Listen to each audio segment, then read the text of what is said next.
हरियाणा में कांग्रेस को सीटें आई 37 और बहुमत होता है 46 का। तो ऐसे में सवाल ये खड़ा होता है कि क्या कांग्रेस ने 9 सीटें या फिर कि 9 विधायकों का इंतजाम कर लिया है। आपको बता दें, हरियाणा से लेकर दिल्ली तक घमासान मचा हुआ है। गृह मंत्री अमित शाह ने आनन फानन में हरियाणा शपथ ग्रहण समारोह की सारी तैयारियों को रोक दिया है और अचानक नायाब सिंह सैनी को दिल्ली तलब किया गया है। हालत तो इतनी खराब हो गई है भारतीय जनता पार्टी की कि मुख्यमंत्री पद पर 3 बीजेपी के बड़े नेताओं ने दावा ठोका है और तो और 9 विधायकों ने सीक्रेट मीटिंग की है।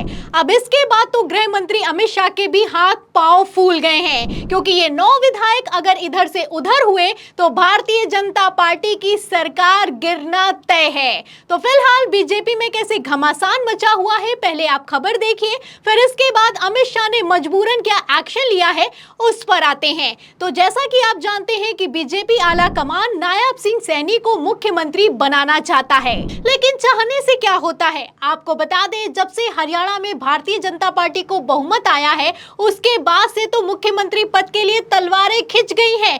एक नहीं 3 उम्मीदवार खड़े हो गए हैं। पहला नाम है अनिल विज, दूसरा है राव इंद्रजीत। आपको बता दें, अनिल विज को लेकर तो खबरें भी निकलकर सामने आ गई हैं कि वो नायाब सिंह सैनी की राह में रोड़ा बनने वाले हैं। खबर देखिए पत्रिका की, इसमें लिखा हुआ है कि सीएम की कुर्सी तक पहुंचने में नायाब सिंह सैनी की राह का रोड़ा बनेंगे अनिल विज। तो अनिल विज रोड़ा बनने के लिए तैयार हैं, क्योंकि सिर्फ खबरें नहीं निकलकर सामने आई हैं। आपको बता दें कि हरियाणा के पूर्व गृह मंत्री अनिल विज की तरफ से बयान भी निकलकर सामने आया है। अनिल विज का कहना है कि वैसे तो मैं मुख्यमंत्री पद के लिए दावेदारी नहीं ठोक रहा हूं, लेकिन हां, अगर बीजेपी आला कमान मुझे मुख्यमंत्री बनाता है तो मैं हरियाणा को नंबर 1 बना दूंगा। अब कैसे ही दावेदारी ठोकेंगे आप समझ सकते हैं। एक तरफ बयान दिया है, दूसरी तरफ कह रहे हैं कि मैंने दावेदारी नहीं ठोकी है। चलिए यहां पर मैं आपको बता दूं कि सिर्फ बात अनिल विज की नहीं है। अनिल विज के अलावा जो राव इंद्रजीत हैं उन्होंने बगावत कर दी है, बवाल खड़ा कर दिया है। सिर्फ अनिल विज होते तो कब का बीजेपी आला कमान ने साइड कर दिया होता और अब तक शपथ ग्रहण समारोह हो गया होता। लेकिन राव इंद्रजीत हरियाणा की राजनीति का बड़ा नाम है। राव इंद्रजीत वो नेता है जिसने मुख्यमंत्री की पद की कुर्सी पर दावा ठोका है। वहीं दूसरी तरफ नायाब सिंह सैनी के खिलाफ 9 विधायकों को खड़ा भी कर दिया है। खबर भी मौजूद है, खबर आप देखिए भास्कर की, इस पे लिखा भी हुआ है कि हरियाणा में सीएम दावा ठोकने वाले राव इंद्रजीत का दांव नए चुने गए 9 बीजेपी विधायक एकजुट किए हैं। बहुमत पर कहा था अपना काम किया, अब पार्टी देखे। तो पार्टी से साफ साफ कह दिया था, मोदी शाह से साफ साफ कह दिया था कि हमने हरियाणा चुनाव में अपना काम कर दिया है। अब आपको देखना है कि किसे मुख्यमंत्री बनाना है, किसे मुख्यमंत्री नहीं बनाना है। अब जब पार्टी ने नहीं देखा तो राव इंद्रजीत ने खुद ही देख लिया है। आपको बता दें कि 9 विधायकों को बुलाया है और विधायकों के साथ सीक्रेट मीटिंग की है। देखिए भास्कर की खबर में आगे लिखा भी हुआ है कि हरियाणा में तीसरी बार जीत की हैट्रिक लगाने के बाद अब भाजपा में सीएम पद के लिए दावेदारी की होड़ नजर आ रही है। अंबाला कैंट से विधायक अनिल विज मुख्यमंत्री बनने की इच्छा पहले ही जाहिर कर चुके हैं।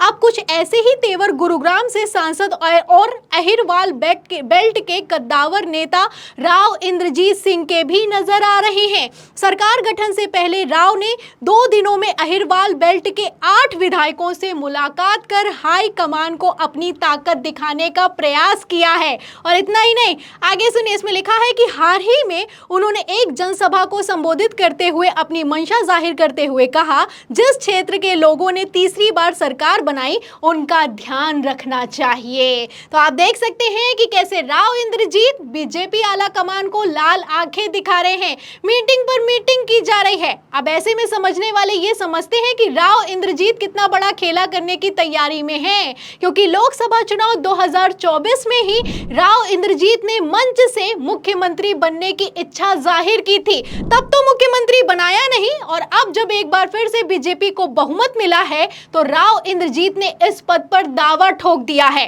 और सिर्फ दावा नहीं ठोका है, आपको बता दें कि राव इंद्रजीत ने 11 सीटों पर बीजेपी आला कमान से टिकट मांगे थे। अब 11 में से 10 विधायक जीत चुके हैं। इन्हीं 10 विधायकों ने राव इंद्रजीत को मुख्यमंत्री मुख्यमंत्री बनने के लिए सपोर्ट भी कर दिया है। आप देख भी सकते हैं कि इसमें राव इंद्रजीत की बेटी आरती राव समेत और भी 8 विधायक शामिल हैं, जिनके नाम हैं कृष्ण कुमार, लक्ष्मण सिंह यादव, अनिल डहीन, मुकेश शर्मा, तेजपाल तंवर, ओपी यादव, बिमला चौधरी, कंवर सिंह यादव। तो आप देख सकते हैं कि कैसे यादव अहिरवाल बेल्ट को इकट्ठा करके राव इंद्रजीत ने बीजेपी आला कमान से सीधी टक्कर ले ली है। अब ऐसे में खबर ये निकलकर सामने आ रही है, सूत्रों के हवाले से ये दावा किया जा रहा है कि कांग्रेस के नेता लगातार राव इंद्रजीत के संपर्क में हैं। ऐसे में कांग्रेस अगर मुख्यमंत्री पद ऑफर कर देती है राव इंद्रजीत को, तो 9 विधायकों के साथ दल बदल हो सकता है। और अगर ये दल बदल हो गया तो भारतीय जनता पार्टी का बनाया बनाया खेल कैसे बिगड़ जाएगा आप समझ सकते हैं। और वैसे भी मैं आपको बता दूं कि राव इंद्रजीत के लिए दल बदलना कोई बड़ी बात नहीं है, क्योंकि ये पहले कांग्रेस में थे और अब भारतीय जनता पार्टी में आए हैं। ये मनमोहन सरकार में भी मंत्री रह चुके हैं। ऐसे में कांग्रेस के नेताओं के संपर्क में कितना ही होंगे आप समझ सकते हैं। आप अच्छे से जानते हैं, अगर हरियाणा विधानसभा चुनाव की बात की जाए तो यहां पर भारतीय जनता पार्टी को 48 और कांग्रेस को 37 और अन्य को 5 सीटें मिली हैं। यहां पर सिर्फ और सिर्फ कांग्रेस को 9 सीटों की जरूरत है, और ये 9 सीटें किसके पास में है? राव इंद्रजीत के पास में है। आपको बता दें कि खबरें तो यहां तक निकलकर सामने आ रही हैं, दावा तो यहां तक किया जा रहा है कि बात यहां पर सिर्फ 9 विधायकों की नहीं है, 15 विधायक ऐसे हैं जो कि बगावत करने के लिए तैयार खड़े हैं और नायाब सिंह सैनी को मुख्यमंत्री नहीं बनने देना चाहते हैं। दावा यहां तक किया जा रहा है कि 15 विधायक कांग्रेस के साथ जा सकते हैं और राव इंद्रजीत को मुख्यमंत्री बनाया जा सकता है। तो राव इंद्रजीत हरियाणा का जाना माना चेहरा है। राव इंद्रजीत वो नेता है जिनसे प्रधानमंत्री नरेंद्र मोदी भी खौफ खाते हैं। आपको बता दें कि हरियाणा विधानसभा चुनाव में राव इंद्रजीत ने डंके की चोट पर कह दिया था कि हम उंगली पकड़कर विधायक बनाते हैं, लेकिन इन सब के बावजूद भी उनकी बेटी आरती राव को बीजेपी आला कमान ने टिकट नहीं दिया। पहली सूची में जब उनकी बेटी का नाम निकलकर सामने नहीं आया तो राव इंद्रजीत जबरदस्त भड़के और कहने लगे कि मैं किसी भी कीमत पर बीजेपी से अपनी बेटी के लिए टिकट नहीं मांगूंगा, इनको देना है तो दें, नहीं देना है तो ना दें। देखिए खबर भी मौजूद है, यहाँ पर कोई भी हवाई बात नहीं है, सारी खबरें मौजूद हैं कि कैसे पहले से ही राव इंद्रजीत भारतीय जनता पार्टी को लाल आंखें दिखाते हुए नजर आ रहे हैं। देखिए भास्कर की खबर में लिखा है कि हरियाणा बीजेपी में टिकट बंटवारे से पहले बवाल, केंद्रीय राज्य मंत्री का बेटी के लिए टिकट मांगने से इनकार, समर्थक दावेदारों की भी नाराजगी हो गई है। नाराजगी इतनी ज्यादा बढ़ गई कि एक तरफ राव इंद्रजीत के समर्थक थे, दूसरी तरफ मोदी शाह के समर्थक खड़े हो गए।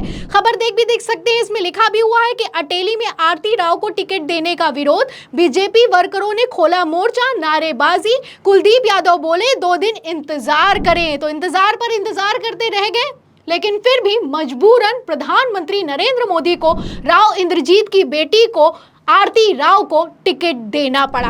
अब जब टिकट दिया है तो जो कहा था राव इंद्रजीत ने वो सच साबित करके दिखाया है। उन्होंने कहा था कि हम उंगली पकड़कर विधायक बनाते हैं, वही कुछ हुआ भी है। आप देख सकते हैं कि सिर्फ आरती राव नहीं बल्कि जितने को भी टिकट दिलाया था, उन्होंने 11 लोगों को टिकट दिलाया था, उसमें से 10 विधायक बन चुके हैं, और ये वही 10 विधायक हैं जो कि नायाब सिंह सैनी का मुख्यमंत्री बनने से विरोध करते हुए नजर आ रहे हैं। तो भारतीय जनता पार्टी में बहुमत पाने के बाद भी तलवारें खिंच गई हैं। आपको बता दें, ऐसे में गृह मंत्री अमित शाह तो भारी टेंशन में दिखाई दे रहे हैं। लगातार शपथ ग्रहण समारोह को टाला जा रहा है। खबरें तो यहां तक निकलकर सामने आई हैं कि अमित शाह राव इंद्रजीत को मना रहे हैं, लेकिन राव इंद्रजीत हैं कि मानने के लिए तैयार नहीं हैं।